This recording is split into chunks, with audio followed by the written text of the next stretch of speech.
এখানে কুমড়ো রাখির বড়া করছি। বর যে বাজার করেছিল কুমড়ো, তার মধ্যে অনেকটা পরিমাণে আঁতি ছিল, সেটাই পেঁয়াজ, লঙ্কা, ধনে পাতা, বেসন টেসন দিয়ে, চালের গুঁড়ি দিয়ে কড়া করে ভেজে নিচ্ছি কুমড়ো রাখির বড়া। আর এখানে কিছুটা বাকি আছে, এটা করে ডিমের ঝোলটা করব। প্রেশার কুকারে 2 সিটি মিলে সিদ্ধ করে নিয়েছি। আর এখানে গরম ভাত হয়ে গেছে, বড়াটা ভাজা হলে ডিমের ঝোলটা বসিয়ে দেবো। ডিমের ঝোল বেশি সময় লাগবে না, ডিম আলু সিদ্ধ করে নিচ্ছি।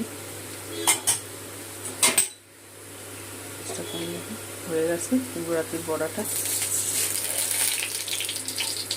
ভালো লাগে গরম গরম ভাত দিয়ে।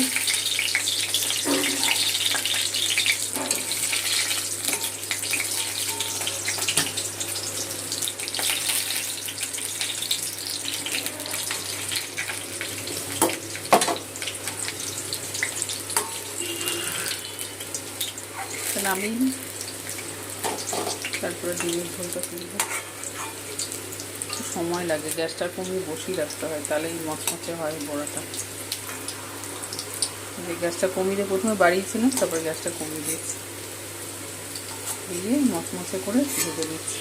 তো চলো রান্না বান্না হয়ে যাক, আবার খাওয়ার সময় বন্ধুরা দেখা হবে। চলো।